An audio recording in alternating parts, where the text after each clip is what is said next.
tricycle. So, sorry kasi, nahulog kasi yung vlog naman si Aria girl. K-pop. Char, yung mga pinik ko, hininis ko lang. Ay, nakaka-video pala ako. Okay, so, doon nagtataka, bakit ganti buho ko, Bi? Yan, vlog pa. Ang kapal niya, Bi. Vlog ba?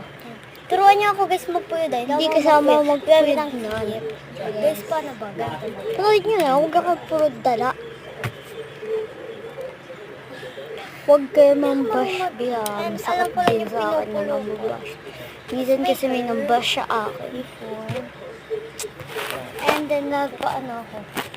Magpapuyod na lang ako. Kasi, di pa pinapayagan ng parents natin. Kasi bata pa tayo, bawal pa tayo ng ganito. Pero yung si Ate Isha, or may pinsan ko, kapatid ng nanay ko, ang nanay niya. Kaya wala kayong magagawa eh. Episode charot. Ano kasi naisip ko mag-vlog. And then kasi, may ikikwenta ko sa inyo, B. Hindi na ako gasalita. Basta i-blown ko. I-blown. Ano ko na lang siya. Kasi so, nagabalag ako mag-movie.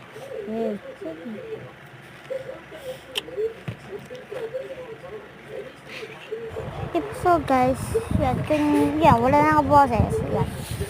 Magbablog talaga ako mag-movie. Hindi yung napapanood. Ako yung mapapanoodin nyo. Kasama ko si Ate Tal. And then, hindi ko alam kung ano gagawin ko mga besi ko. Sinigma ako eh. Hindi ko alam gagawin ko. Alam niyo ba? Dapat alam ninyo. Charot.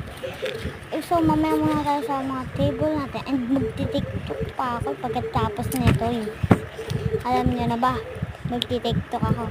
So, vlog ko rin yun. Alam ninyo. Magti-tiktok talaga ako. Okay. Bye.